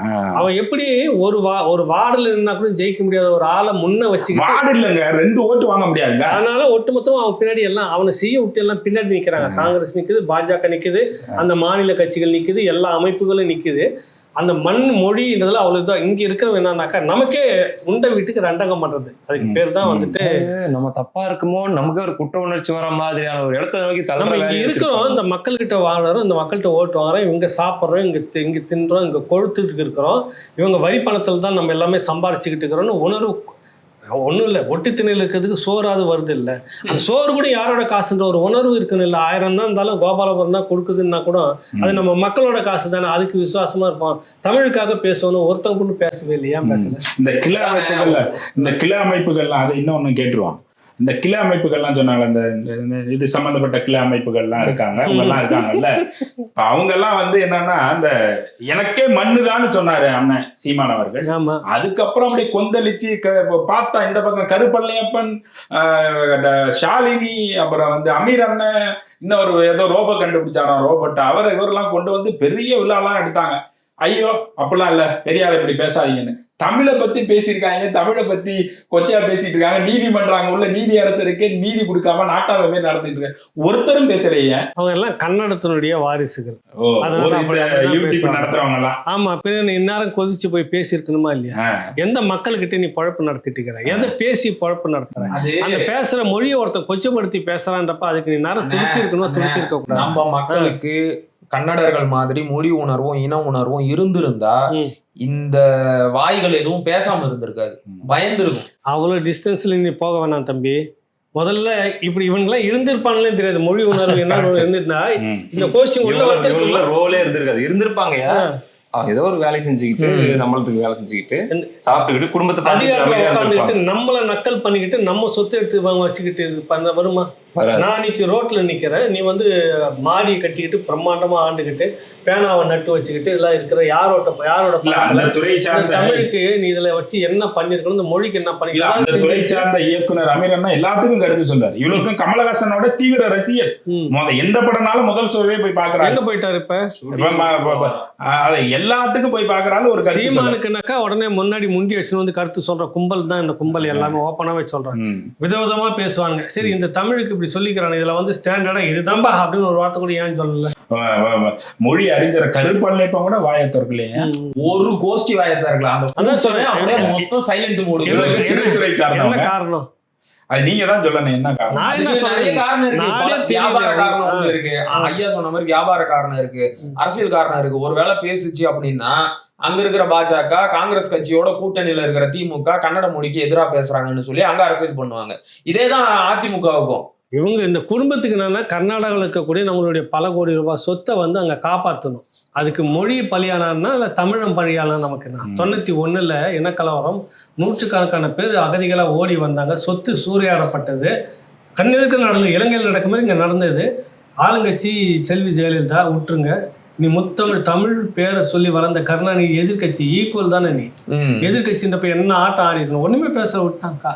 ஏன்னா சொத்து அங்க இருக்குது. இல்ல இடையில கூட கேள்வி டிராவல்ஸ் எல்லாம் அடிச்சு இது பண்ணாங்க. இப்ப நடந்த கலவரம், அது பெரும் கலவரம். நீங்க சொன்ன மாதிரி 91 அந்த கலவரம் நடந்த போதும் கருணாநிதி பேசல. இப்ப இந்த 2021 திமுக வெற்றி பெற்று ஆட்சிக்கு வந்ததுக்கு அப்புறம் ஆந்திர டோல்கேட்ல தமிழர்களை இரும்பு கம்பியால ஓட ஓட அடிச்சு விரட்டாங்க. அதுக்கும் இப்ப வரைக்கும் ஐயா ஸ்டாலின் அவர்கள் வாயை திறந்து ஒரு வார்த்தை ஏன் எதுக்குன்னு கேட்கவே இல்லை. நடந்து 3 வருஷம் ஆகி போச்சு. ஒரு தீபாவளி நாள்ல அந்த சம்பவம். நாங்க அங்க இருந்துட்டு வெங்கைய நாயுடு சிலை திறக்கணும்னு சொல்லிட்டு வெங்கைய நாயுடே தான் வேணும் கொண்டு வந்து சிலை வருவாங்க. அங்க இருக்கிறவங்க மூடிட்டு இருக்கணும். ஓட்டு போட்டீங்களா? ஐயா யாரு ஓட்டு போட்டீங்கல்ல? கிருஷ்ணகிரியில குறவர் சமூகத்தை சேர்ந்த ஒரு பெண்ணை எல்லை தாண்டி ஆந்திர மாநில காவல்துறை வந்து கடத்திட்டு போய் பிறப்புறுப்புல மிளகாத்தூடி பொடியை தூவி அந்த பொண்ணை துன்புறுத்துறாங்க. அதுக்கும் ஐயா ஸ்டாலின் அவர்கள் வாயை திறந்து எப்படா நீ எல்லை தாண்டி வந்து என் மாநிலத்து பொண்ணை கூட்டிட்டு போய் இப்படி கொடுமைப்படுத்தலாம்னு ஒரு வார்த்தை கேட்கல. நீ யாருக்கான முதலமைச்சர்? நீ ஒன்றும் இல்லை, எதிர்பாராத நடந்த ஒரு விபத்து கட்டடத்துல இங்க வேலை செஞ்ச ஆந்திரா வந்து அந்த வேலை செஞ்சவர்கள் பலியானாங்க. ஓடி வந்தார் முதலமைச்சர். ஆமா, நீ ஏதாவது ஓடி கேள்வி முதலமைச்சர் வந்துட்டாருன்னு ஜெயலலிதாவும் போயிட்டாங்க. இப்ப சமீபத்துல பீகாருக்கு பிரச்சனை நடந்தோன்னா இங்க ஒண்ணுமே நடக்கலன்னு 18 தமிழ்நாட்டு முதலமைச்சர் பேசினாங்களே. அப்ப நீ யாருக்கான முதலமைச்சரா இருக்கிற? சரி, இடையில ஒண்ணு சொன்னீங்க, அதையும் சொல்லிடுங்க. ஏதோ ஒரு சிலை தரணாங்க நீங்க வெங்காய நாயுடு. என்ன சிலை? வேற எந்த சிலை இருப்பாங்க உலகத்துல? ஒரே ஒரு சிலை தான் இருக்கு. வேற என்ன சிலை இருக்கு? அது என்ன சிலை? அதான் வேற என்ன? அதாவது உலகத்துல ஒரே ஒரு சிலை தான்பா இருக்குது. கருணாநிதியுடைய சிலை நாட்டுக்கு ரொம்ப ரொம்ப முக்கியம். இந்த நாடுக்கு இங்க தொடங்கி கன்னியாகுமரி வரைக்கும் ஊருக்கு ஊர் அவர் சிலை தான் வைக்கணும்னு ஒரு வேண்டுதல் வச்சுட்டு செய்யறாங்க. அதுக்குதான் வெங்கையா நாயுடு முத ஓமந்தூர் ராமசாமி பில்டிங் இருக்குல்ல, மருத்துவமனைக்கு எதிர்க்க கொண்டு உயரமா வச்சிருப்பாங்க. வேற யாரும் தகுதி கிடையாது, கருணாநிதியே தான் வந்து அங்க வச்சு ஆகணும். புரியல? அதிகாரம் எங்ககிட்ட வந்துருச்சு இல்ல, அதனால அவர் தான். வேற எந்த தமிழ் தலைவர் வெங்கையா நாயுடுன்னு சொல்லக்கூடாது தம்பி. நீ சாதி தம்பி, நீ அப்படி சொன்னீங்கன்னா நீங்க சாதி வெறி ஆயிடுவீங்க, சொல்லக்கூடாது. ஏங்க அவர் பேரு அதாங்க துணை ஜனாதிபதியா இருக்காங்க, அமைச்சர் வெங்காயம் கூப்பிட முடியும். அவர் பேரு வெங்கையான்னு கூப்பிடு. வெங்கையா சாதி மறுப்பாளர்கள் தம்பி நாங்களாம், புரியுது இல்ல? அதுல மட்டும் வெங்கையா நாயுடு பேரை போட்டு இன்னைக்கு கூட்டின்னு வர்றதுக்கு தெரியுது. அது என்ன உங்களுக்கு உங்க தேவைக்குன்னா மட்டும் பாஜக காரன் மட்டுமே கூப்பிட்டுட்டு வரீங்க. அப்புறம் நாங்க வந்து பாஜகவை எதிர்க்கிறோம் அப்படின்னு உங்க கதை ஒண்ணுமே புரியலையே. பாஜகவை தவிர்த்துட்டு ஒரு விழா நடத்துனீங்களா? அந்த சுடுகாடு திறந்தாங்கச்சி, அது என்னதுப்பா? என்னதான் சுடுகாடு தானேப்பா, அப்புறம் என்ன விட என்னப்பா தப்பா சொல்லிட்டேன். கலைஞர் நினைவகம் அப்படிலாம் சுடுகாடு தான் அது. எங்க அப்பா செத்து போச்சு சுடுகாடு, உங்க அப்பா செத்து போச்சு இடம் வந்து நினைவகம். அதுக்கு பேர் விதவிதமா நீ வச்சுட்டு நான் பொறுப்பு இல்லை. அதுக்கு திறக்கிறது யார்? ராஜ்நாத் சிங்கே தான் வரணும் பாஜக.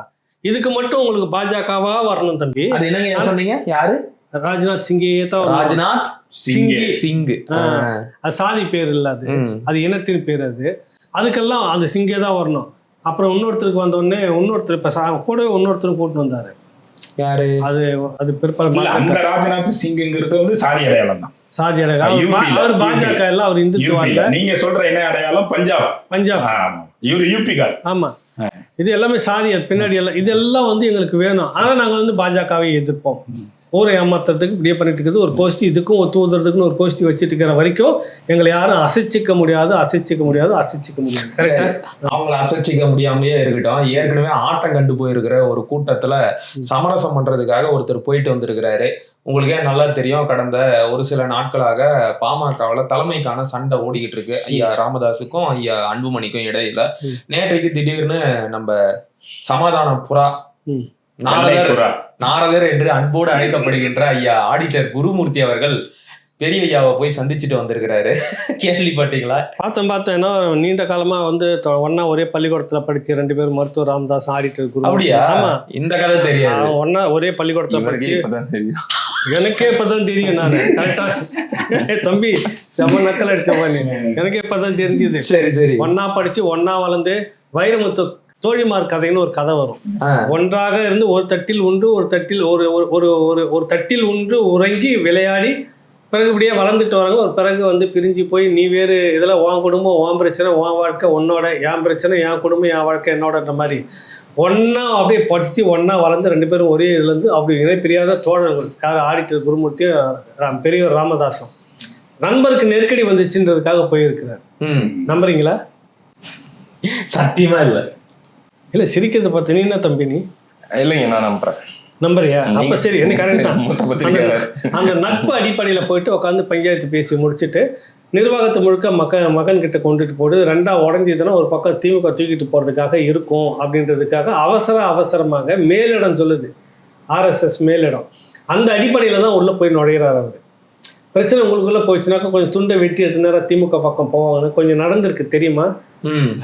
GK மணி இருக்கிறார்ல, அவரு துரைமுருகன் திமுக துரைமுருகன் போய் எப்படியாவது உட்காந்து பேசி கொஞ்சம் முடிச்சு விட்டு இதே பிரச்சனைக்கு சின்னவருக்கும் பெரியவருக்குமான பிரச்சனை முடிச்சு விட்டுறலான்னு பேச. நான் எப்படி கேள்விப்பட்டேன்னா, அன்புமணி அவர்கள் தான் வந்து இவர் அப்ரோச் பண்ணி ஆடிட்டர் குருமூர்த்தி அவர்களை அப்ரோச் பண்ணி பேசி முடிச்சு விடுங்க இந்த பிரச்சனை. அது வந்து மேலிடத்தினுடைய இதோட வந்தது. அன்புமணி மேல் இடத்துல சாப்பிட்டு கார்னர்ல தான் இருக்கிறாங்க. மேல ஒருத்தங்க இருக்கான், அவன் இல்ல, இது RSS. அதெல்லாம் சொல்லிதான் நடக்குது. அதுக்கு முன்னாடி GK மணி என்ன பண்றாரு, துரைமுருகன்ட்ட போய் பேசும்போது அது கிடக்குது அந்த பிரச்சனை, அவங்களுக்குள்ள பேசிக்கோங்க கூடிக்குவாங்க, நீ பேசாம இங்க வந்து சேர்ந்துரு திமுகவில். GK மணியை மட்டும் கூப்பிடுறாரு. ஆமா, சேலம் அருள் இருக்கிறார்ல, அவரும் அதே சேலம் தொகுதியை கொடுக்குறோம், அவரு இங்க கூட்டுன்னு வந்துரு. அவருக்கே அடுத்த வாடி காத்து வாங்கிடும் அவங்களுக்கு கூப்பிட்டு வாழ்க்கை கொடுக்கறது. அவருக்கு காத்து வாங்கினாலும் கட்சியில் அவருக்கு ஒரு செல்வாக்கு இருக்குது இல்ல. அதனால என்ன பண்றாரு, முழுக்க வந்து பேசி இந்த பக்கம் கொண்டு வரதுக்கு துண்டு போடுற வேலை நடக்குதுன்னு தெரிஞ்ச உடனே தான் RSS உள்ள ஆள் அனுப்புது. ஆஹா, இன்னும் கொஞ்சம் விட்டோம்னா அது பாமக உடைந்தது அப்படின்ற ஒரு மாதிரி ஒரு இதெல்லாம் செய்யல. திமுக உடைந்ததுன்னு இல்ல என்ன இருந்தாலும் அப்பா பிள்ளைக்குள்ள சண்டை தம்பி. ஒரு கட்டத்தில் அது ஒன்னதான் ஆகும். ஆனா அது திமுக வந்து ஒரு பகுதி பேத்துட்டு போலாமான்னு பாக்குது. அதை விட்டுறக்கூடாதுன்னு சொல்லிட்டு உடனே அதே கதையா இப்ப வேணாம், அது அதுவா இருக்கட்டும், நமக்கு தேவைப்படுன்றதுக்காக உள்ள போயிடுச்சு RSS வண்டி. குருமூர்த்தி வண்டி. தப்பா சொல்லிட்டு வகுப்பு தோழர் பாலிய நண்பர்ன்றதுக்காக உள்ள போயிட்டு பஞ்சாயத்து பண்ணி சக்சஸ். ஒரு பிரச்சனை இல்லைன்னு திமுகவுக்கு அந்த பக்கம்லாம் எதிர்பார்த்த மாதிரி அந்த தட்டுல ஒன்னும் விடாது. மாம்பழமாவே இருக்கும். இந்த வாட்டி பழம் நழுவி கோபாலபுரத்துக்கெல்லாம் வராது. அவனுக்கு வந்து கூப்பு தான் அப்படின்றது முடிவாயிருச்சு. அமித்ஷா வந்துட்டு போன பிறகு வெற்றிகரமான சில அது என்ன சொல்லுவாங்க, அந்த ராக்கெட் ஏவுதளம், ராக்கெட்ல இருந்து அது உடனே மிசைல் சக்சஸ்ன்னு சொல்லுவாங்க. அந்த மாதிரி 8ஆம் தேதிக்கு பிறகு பாரு ஒரு லான்ச்சா கிளம்பிட்டே இருக்கு திகாரை நோக்கி, இல்ல புழல நோக்கி. அது ஒரு பக்கம். இங்க வந்து இப்ப என்னன்னா, பாரதிய ஜனதா கட்சி, அதிமுக, பாமக வந்தது உறுதியாயிருக்கு. இல்ல ஒரே மேடையில ஏற போறாங்கிற செய்தி உள்ளாவது. கூட்டணி இன்னும் ஒன்னதானே தம்பி மேடையில ஏறி ஆகணும். இதுல அமித்ஷா வர்ற அந்த நிகழ்வு அந்த மேடையில ஏறதுக்கு வாய்ப்பு இல்லை. அவர் வர்றது வேற ஒரு விஷயம், முருகருடைய அந்த விஷயத்துக்காக வேண்டி தமிழ் கடவுள் முருகர் சொல்லிட்டு சீமான் தூக்கி சொல்லிட்டு இருந்தப்ப சங்கினாங்க. அப்புறம் வந்து இவரே வேல் எடுத்துக்கிட்டு போனாரு. யாரு? பெரியாருடைய வாரிசு. அவரை விடுங்க, இவரு நம்ம திராவிடத்துல பெரியார் வாரிசு முதலமைச்சர் வேல் எடுத்துட்டு போனாரு. மாநாடு நடத்துனாங்கல்ல, நடத்துனாங்கல்ல, அதே போல அந்த முருகரை தொட்டா தான் நமக்கு பலன் சொல்லிட்டு இப்போ முருகருக்கு வராங்க. ஜெய் ஸ்ரீராமன்னா இங்க வேலைக்கு ஆகாது, தமிழ்நாட்டுல முருகனை நம்ம தூக்குவோம் அப்படின்னு முருகருக்காக ஒண்ணு வராங்க. எது எப்படி இருந்தாலும் 3 முக்கிய திட்டங்களோடு அமித்ஷா இங்க வருகிறார். இந்த 3 முக்கிய திட்டங்கள், ஒண்ணு முதன்மையானது, திமுக வரப்போற 2026ல சிங்கிள் டிஜிட்ல தான் நிக்கணும். அப்ப அதுக்கு முன்னாடி என்ன டிஜிட்னா 1ல இருந்து 9க்குள்ளயா அதுக்குள்ளதான் நிக்கணும், அவ்வளவுதான் நிறுத்தணும் ஒண்ணு. அதுதான் ஆபரேஷன் 1.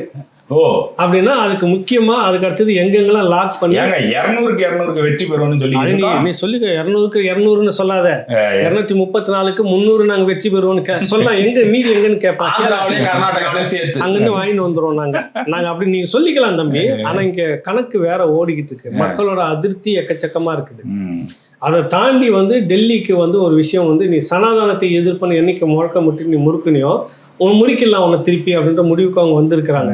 அதனுடைய ரெண்டாவது மிஷன். மூணாவது என்னன்னு தெரியாது. அது இறுதி கட்டத்துல ஆகஸ்ட் செப்டம்பர்ல அது முக்கியத்துவமான விஐபி உள்ள இருப்பாரு. தவிச்சுக்கிட்டு வெளியில சுத்துவீங்க. போராட்டம் பண்ணக்கூடிய ஆட்கள் எல்லாம் கூப்பிட்டப்பா உன் கேஸ் இந்த மாதிரி இருக்குது, நீ ஏற்கனவே காலைல கெஞ்சிட்டு வந்திருக்கிற, நாங்க ஈடிக்கு திகாருக்கெல்லாம் பயப்பட மாட்டோம் என்ன நினைச்சிட்டு இருக்கீங்க? அப்புறம் எதுக்கு ஓடி வந்தீங்க? அப்புறம் ஏன் இப்போ நீ ஸ்டேட்மெண்ட் கொடுத்திருக்காங்க துணை முதலமைச்சர், இளைஞர்களின் எழுச்சி நாயகன். சரி, ஏன் ஹாஸ்பிட்டல்ல போய் படுத்துட்டு இருக்கிற? உடம்பு சரியில்லைங்க யாரு தம்பி. இவ்வளவு உழைச்சிட்டு இவ்வளவு ஓடிட்டு இருக்கிற இந்த வயசுல எனக்கும் நல்லா இருக்கு, உங்களுக்கு நல்லா இருக்குது, அவருக்கு மட்டும் எப்படி உடம்பு சரியில்லாம போயிடும்? சொல்ல எப்படி? கிளைமேட் சேஞ்சிங்கயா? நானும் இந்த கிளைமேட்ல தான் இருக்கிறேன். என்ன சொல்லு, நீ அடுத்து என்னன்னா சொல்லு, நான் சொல்றேன், உன்னால முடிஞ்சதை சொல்லு பார்க்கலாம் அப்படின்ற மாதிரி. கூடுதலா எனக்கு இன்னொரு தகவல் அமித்ஷா அவர்களுடைய வருகை பற்றி என்ன சொல்லியிருந்தாங்க அப்படின்னா, தமிழ்நாடு பாஜகவில் எல்லாருமே 100க்கு 100 நயனார் நாகேந்திரன் அவர்களுடைய தலைமையை ஏற்றுக்கொண்டு ஒருமித்து செயல்படணும். நடுவுல சின்ன சின்ன இந்த குழப்பம் அதுல ஒரு புரட்சி அணி, இன்னும் அண்ணாமலை அவர்கள் மீது அந்த சாஃப்ட் கார்னர்ன்ற பேர்ல இன்னும் எடப்பாடி அவர்களை பத்தி விமர்சிக்கிறது, இந்த மாதிரி வேலையெல்லாம் வச்சுக்காம ஒட்டுமொத்த பேரும் அப்படியே இந்த கூட்டணிக்கும் நயனார் நாகேந்திரன் அவருடைய தலைமைக்கும் கீழே ஒழுங்கா சேர்ந்து வேலை செய்யற வேலையை மட்டும் பாருங்க, சும்மா அப்படி இப்படின்னு சொல்லி சலமிட்டு இருக்க கூடாது அப்படிங்கிற இந்த விஷயத்தையும் கிளாரிஃபை பண்றதுக்காக அவர் வர்றதாகவும் நான் கிளாரிஃபைன்னு இல்லை, அது ஒரு டியூட்டி வரதுல. அது ஒருத்தர் வந்தாருன்னா ஒரு கட்சி தலைமை வந்துட்டு பாடு, அப்புறம் இன்னொரு கொஸ்டின் அந்த கொஸ்டின் இருக்கக்கூடாது, முழுக்க அதில் தான் இருக்குது அப்படின்னு. தேர்தல் வேலையை தொடங்குறாங்க. இந்த நிகழ்வுல இருந்து தேர்தல் வேலையை தொடங்குறது ஒரு பக்கம், அது ஆட்டோமேட்டிக்கா தொடங்குவாங்க. மிஷன் ஆபரேஷன் சக்சஸ் என்று சொல்லி பலவீனப்படுத்துற மிஷன் அது இப்ப தொடங்க போகுது. 8ஆம் தேதியிலிருந்து சனி பகவான் இடம் மாறுறாருன்னு சொல்லுவாங்கல்ல, அந்த மாதிரி மாறி உட்கார போறாரு. ஆமா, சனி பயிற்சி மாறி சிம்ம ராசி மேலேயே போய் உட்காருது. யார் சிம்ம ராசின்னா முதலமைச்சர். ஆமா, அங்குசம் எல்லாம் கொடுத்துருந்தாங்க. நீ என்னதான் அங்குசம் கொடு, உனக்கு ஒரு அங்குசம் வருது இருன்னு சொல்லிட்டு ஆபரேஷன். இல்ல சொல்லு தம்பி, நீ ஏன் தாங்கி இருக்கிற சொல்லு.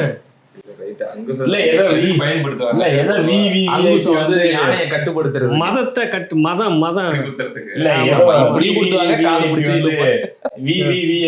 ரொம்ப தடுமாறுவாருன்னீங்களே, அது என்ன தடுமாற்றம்? ஒரு பக்கம் மகனுக்கு நெருக்கடி வந்துருது, ஒரு பக்கம் மாப்பிள்ளைக்கும் வந்துருது. எனது வலது இடது ஆக்சுவலா நான் என்ன ஆகும்? தடுமாற்றம் தானா வந்துருமா? தடுமாற்றம் தானா வராது, பார்த்துக்கிட்டே அவங்க 2 பேர் மேல கையை வச்சு எடுத்துட்டு அவங்களை தோக்கடிக்கலாம் தேவையில்ல. நீங்க வரலாறே தெரியாம நல்லா இருக்குது இது என்ன? நீங்க பல வரலாறை பார்த்தாலே இதுக்கு போய் கலங்கலாமா? அந்த கட்சியினுடைய வரலாறு என்ன வரலாறு உள்ள வச்சுக்கிட்டே இங்க பேசின ஆட்கள் என்ன? மகளையே தீகார் ஜெயிலுக்கு அமைச்சிட்டு அரசியல் பண்ண வரலாறுங்க ஐயா. இன்னைக்கு போய் பயப்படுவாங்க. அப்புறம் மகளை வச்சுட்டு சோனியா காந்தி கிட்ட போய் காலை பிடிச்சி கெஞ்சின்ல தெரியாத 63 நாயகர்களை போல. ஆனா அதையும் கடந்து இன்னைக்கு ஆட்சி அமைச்சிருக்கோம். சொக்கத்தங்கன்னு பட்டம் கொடுத்தோம், சொக்கத்தங்க சோனியான்னு. என்ன கெஞ்சிதானே கூட்டம் வெளியில. ஆமா, அந்த மாதிரி அதெல்லாம் கடந்து தானே நீங்க ஆட்சி அமைச்சிருக்க. நீங்க என்னமோ எப்படி சொல்றீங்க? எவ்வளவு பெரிய வரலாறு. ஒண்ணு கடந்து ஆட்சி அமைக்கல, வேற வழியில இருந்துக்கா உனக்கு இப்ப வந்திருக்குது. நீ தாறுமாறா ஆடிட்ட, ஆடுறதுக்கு அடங்கிதான் ஆகணும். கொஞ்சம் வெயிட் பண்ணு. கரகாட்டம் கூட பரவாயில்ல தம்பி, அதோட மோசமா ஆடிட்டு அவ்வளோ கோடி சொத்தும் வச்சுங்கிறல்ல. ஒன்னொன்னுக்கு நீ பதில் சொல்ல வேண்டிய கட்டாயம் வந்துருச்சு, கொஞ்சம் வெயிட் பண்ணு அப்படின்னு வராரு அமித்ஷா. 8ஆம் தேதிக்கு பிறகு தமிழ்நாட்டுல என்ன மாற்றம் வருதுன்றத பார்ப்போம். சிங்கப்படத்துல வர மாதிரி நான் டெல்லியில இருந்து வந்த வரைக்கும் இங்க பல பட்டாசு வெடிக்கின்றா அப்படிங்கிற மாதிரியா?